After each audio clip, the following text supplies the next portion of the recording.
What's up? It's your boy 24problemzz back in the bit, man. Y'all see what we got? We live on Twitch. Another reaction. Today we got perfectly normal things from the past that will get you arrested by Chill Dudes Explain. Y'all go hit them with a subscribe. Go drop a like. Go like the vlog on the main channel, gang. Let's check it out, bro. To it. Number 8. Mailing your children. Back in 1913, if your kid was getting on your nerves, you could just slap some stamps on them and ship them off to grandma. This was...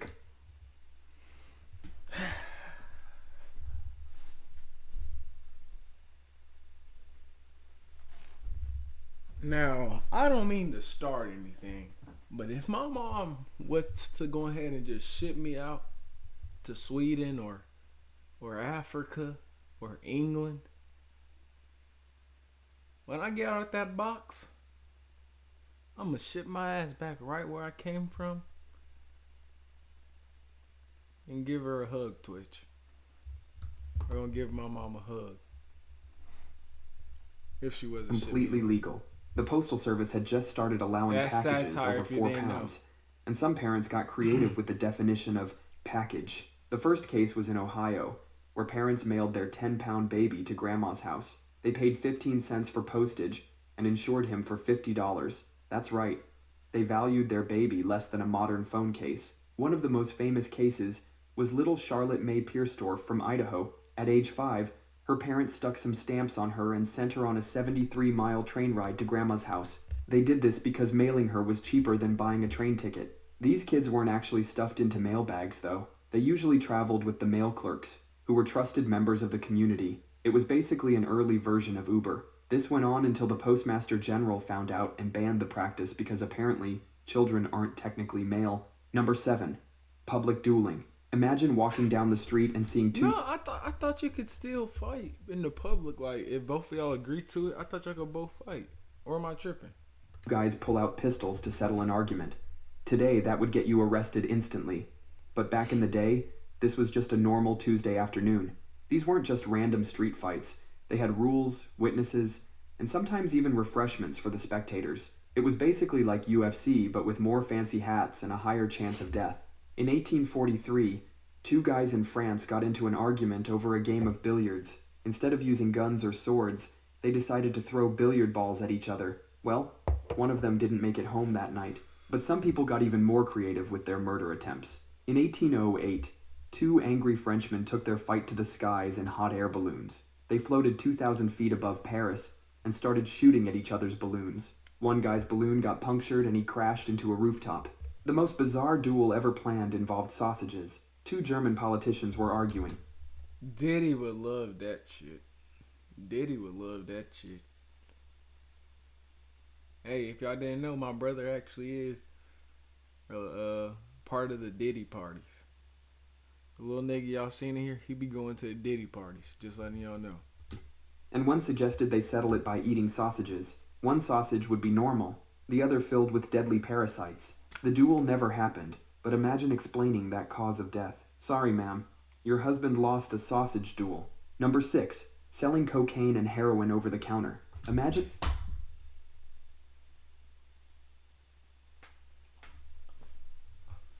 Imagine if all the stuff we had never changed, bro. Let me stop pause. That was the last pause, bro. Walking into your local pharmacy in 1885 and picking up some cocaine for your headache. These weren't sketchy back alley deals. This was normal shopping at your neighborhood drugstore. Bayer, the same company that makes your aspirin today, was selling heroin as a children's cough medicine. They marketed it as a non-addictive alternative to morphine. That's like saying pizza is a non-addictive alternative to cheeseburgers. You could order heroin from a Sears catalog like you were ordering socks. It came with a neat little syringe kit and everything. A bottle cost about the same as a loaf of bread. Cocaine wasn't just for medicine. It was in soft drinks, cigarettes, and even wine. People were doing lines of Coke thinking it was a vitamin supplement. There was this thing called cocaine toothache drops. The advertisement said it was great for kids. Mrs. Winslow's soothing syrup contained morphine and alcohol. Basically, they were giving babies happy hour in a bottle, but they had to ban it after too many babies didn't wake up. Number 5. Prohibition against women driving. Women in Saudi Arabia would get arrested just for driving to the grocery store. No, no. They actually had women banned from driving, gang. There is no way. No, that shit's funny.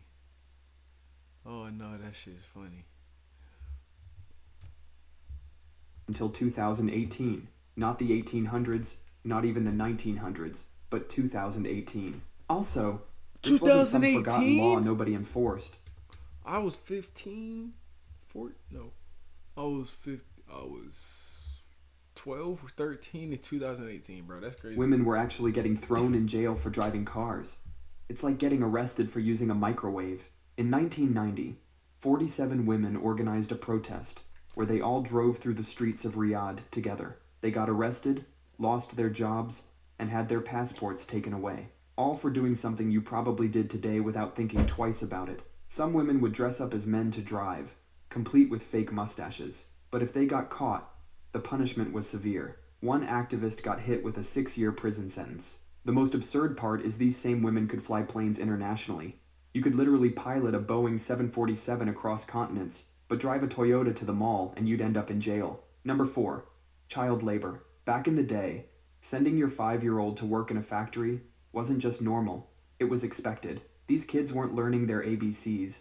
They were learning how to operate dangerous machinery. We all The knew factory this owners though, right? loved hiring children because they were cheap and could squeeze into tight spaces where adults couldn't fit. In 1890, about 1 in 5 American kids between 10 and 15 were working instead of going to never school. had a job They weren't before. working That's at crazy, safe places either. I These wanna kids get a were in job, coal bro. mines, textile But not for mills, too long. and glass I factories want where my the machines YouTube were to so take loud off. you couldn't hear someone screaming for help. Parents would actually fake their kids' age documents to get them jobs younger. It's like the opposite of using a fake ID. I ain't never had a job, but the thing is, I ain't never been forced, thankfully, to have the job, ever have to get a job, like by my parents, thankfully. That's crazy though. Imagine sending your three-year-old to work, bro. Imagine you just had your 3-year-old kid and he was like, "Dad, I got work tomorrow. Shut it up."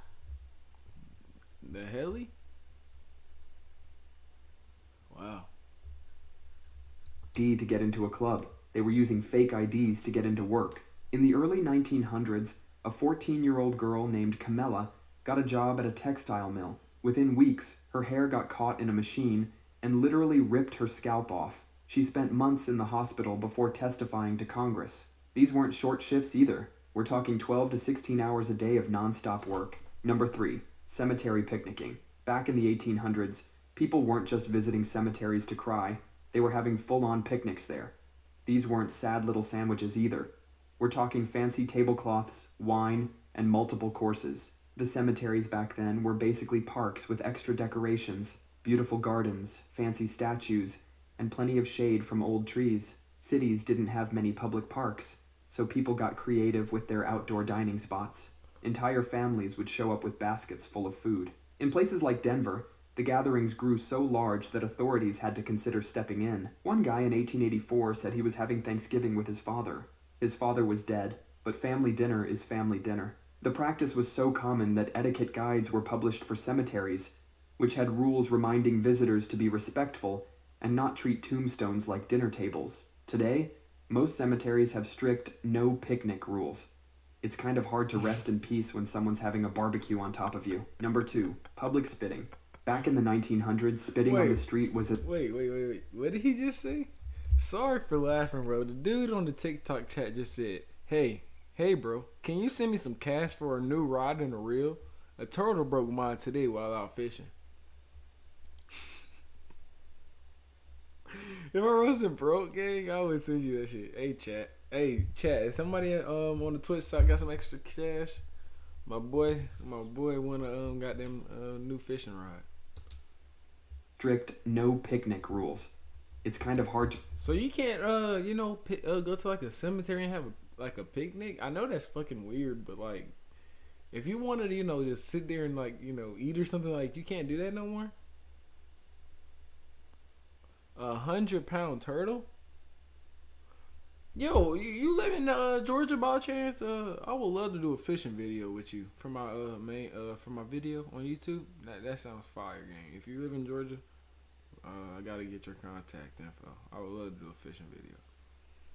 But nah. So like, you can't go to like a cemetery and have a picnic. To rest in peace when someone's having a barbecue on top of you. Number 2, public spitting.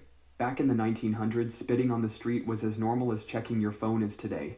People would just casually hawk one out wherever they felt like it. The streets weren't... Y'all seen the animation? But nah, bro, I got one homeboy. They twins, but these my brothers, bro. If they see this, bro, I'm sorry. These niggas, look, bro, every time we blowing down or wherever we at, bro, they don't matter. Them niggas gonna go. South Dakota, gang. Who lives out there? If you're ever in Georgia, bro, we gotta do a video fishing, bro. My YouTube's 24 problems. I'll just be vlogging this shit, but I've been thinking about I want to get fried and go fishing. I want to do hella shit. I'm gonna edit this out the YouTube video, by the way, for this reaction. I want to do hella shit. I got hella shit in the vault, bro, in my mind. Just covered in horse poop. They were decorated with human spit too. Some places even had special spittoons, fancy metal bowls just for spitting in. But also, bro, I hate spit. That shit disgusting, bro. Like, if it's not like, bro, I'm not gonna lie. We all been there, bro. We all been there. Yeah. I've been kissing my girl and she said she wanted to spit in my mouth and we all swallowed it. Yeah, we all been there before, bro. But fucking spit is disgusting. I hate that shit. Spit is disgusting. Spit, don't play with spit around me. People that go before they do some shit.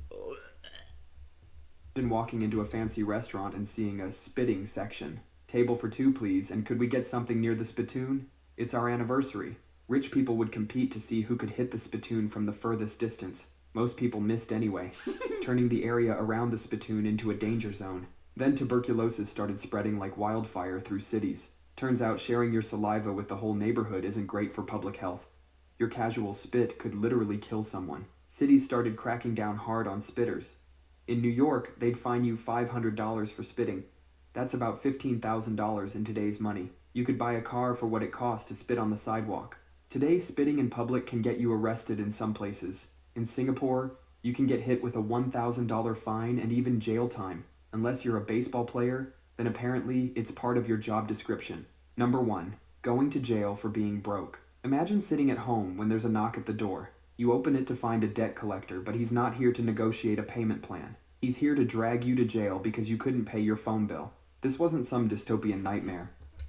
Isn't that normal though? Come on, chill, dude. I fuck with your videos. But even to this day. Oh shit, Shag. Opposite. So in today's time, if you don't pay your bills, you don't go to jail?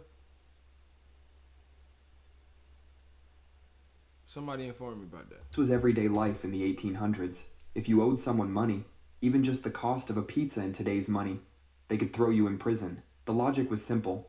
If you can't pay your debt, they'd put you somewhere where you definitely can't earn money. It's like trying to help someone learn to swim by throwing them in an empty pool. These weren't your standard government prisons with 3 meals a day either. These were private dungeons where you had to pay the jailer for everything. Food, water, blankets, you name it. So you'd go into more debt while in prison for being in debt. These days, being in debt just gets you endless spam calls and a credit score that looks like a golf score. That's all for today. I'll be making similar videos in the future. Subscribe to see them. Shout out Chill Dude Explains, bro. I think the weirdest one to me.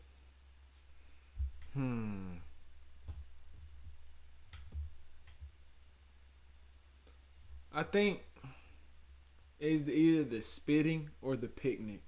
I think those two gotta be the weirdest for me. Y'all let me know what y'all think in the comments, man. Go watch the vlog I just dropped on the main channel. We out.